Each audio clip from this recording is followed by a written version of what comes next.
Hello, my name is Russell Myers. Welcome to Issues Unite. So, after Trump issued an order long overdue to withdraw U.S. troops from Afghanistan and Iraq, the warmongering media and the Biden pre-administration went ballistic. This was a response which did not take days or even hours. It took minutes. Within hours, the corporate media was publishing one rationale after another to express their fantasy justifications for extending the 19-year U.S. military presence in Afghanistan and 17-year presence in Iraq, explaining why U.S. troops should be kept in harm's way in countries which do not want us there. Not once did they, or will they, mention the fact that the Iraqi parliament voted unanimously to expel U.S. forces, making our military presence a military occupational force, illegal under international law. Just as the corporate media never mentions that our presence in Syria is illegal under international law and always has been. Within the same hours, Biden managed to come out of his basement and have a public, poorly devised, hastily constructed, panicked remote meeting with his transition team. During this overtly disorganized and substance-devoid propaganda media display, Biden used such key phrases as diplomacy in direct conjunction with maintaining American leadership in international relations. The obvious translation was abundantly clear. Threaten all nations, friend or foe, in an attempt to maintain U.S. hegemony. The Trump order will leave 2,500 U.S. military personnel in each Afghanistan and Iraq in allegedly advisory roles. The media spastically claimed that leaving so few personnel in each country places them at higher risk of attack. I agree. So don't leave any American personnel in those countries. Bring every single one of them home. Now, immediately. It was easily predicted what the media would claim, that terrorist attacks in those countries had recently escalated. Funny thing, this was the first time they bothered to mention any of this at all. Something else they failed to mention was the Washington Post 3-year investigative report, which detailed exactly how much of a failure and charade the U.S. military presence in Afghanistan has been. If you check my Medium post copy of this article, I have a link in the article to the Washington Post report and a few other things. All right, so in that Washington Post report, 600 interviews with military personnel showed our military has had no clear mission and often contradicting missions since the very beginning. Our own military leadership has stated the war in Afghanistan as unwinnable, especially in light of the fact that there has never once been a definition of any specific goals which could measure any win. As of the time of the report in 2019, the U.S. military had suffered over 2,300 deaths and nearly 21,000 injured personnel, over 21,000 injured personnel, not counting PTSD. And that does not count the civilian deaths and injuries. And it has already been reported very clearly that our forces over there are killing more civilians than the Taliban is.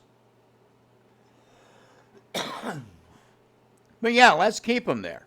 Let's keep them there. There is no question regarding the intricate ties between corporate media and the far too large, far too powerful military-industrial complex. There is no question regarding the whoring of elected officials of our government at the highest levels to the military-industrial complex contractors, willing to sacrifice millions of lives globally for the sake of campaign donations and their own bloodlust for power. There is never a debate by our media, Congress, or the executive branch about increasing military spending. There is no limit to even suggested to war spending. There's never a discussion about limiting how much we spend on war. No inquiry and no accountability has been demanded for $21 trillion, which went unaccounted for by the Pentagon between 1998 and 2015. Keep in mind, with that $21 trillion, keep in mind that the Pentagon budget did not even equal that sum for the entirety of that time frame. Keep in mind that this amount is in addition to the spending that they were budgeted and could account for. That is only the amount they could not account for.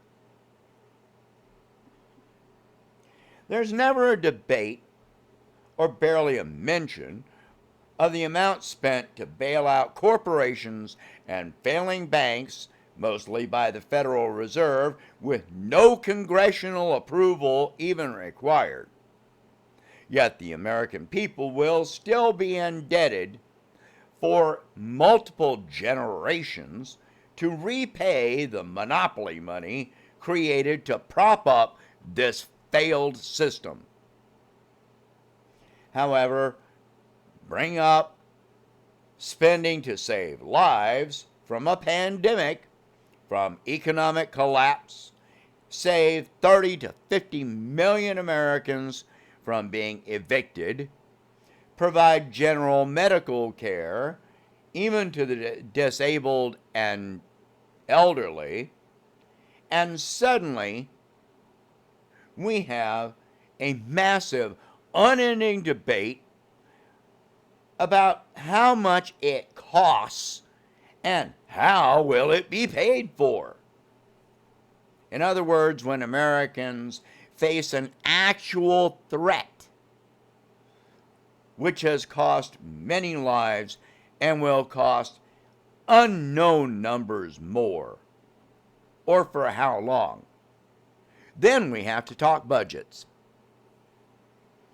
Yet the most disgusting part is not that corporations push their agenda of greed and control, not that executives sit at the top and investors pump money into murderous technologies, not that elected officials will sell this country to this blood-stained system. The most disgusting part is just how many Americans are completely willing to cheer at the next war, to extend the current wars, willing to become enraged at the idea of withdrawing our sadistic military presence from countries where they have no business, eager to divert monies from humanitarian efforts, including our fellow U.S. citizens, and use those monies for mindless, endless slaughter. Just as long as the slaughter is done in the name of their own preferred cult. More so if their investment folio contains defense stock.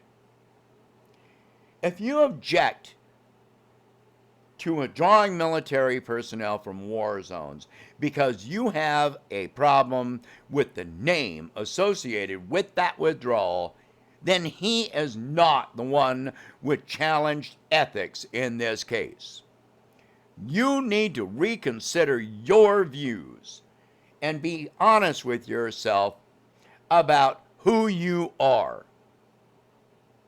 Because if you are willing to allow human beings to be killed, our military personnel to be killed, injured, suffer PTSD, children in other countries to be splattered across the freaking walls and pavement because of your hate for a name, you're the monster. You don't get to call someone else a monster. You're the monster. All right? Please share this video. Talk about these subjects far and wide. Okay? If you can, please donate $1 a month to help expand the channel, and I will see you in the next one.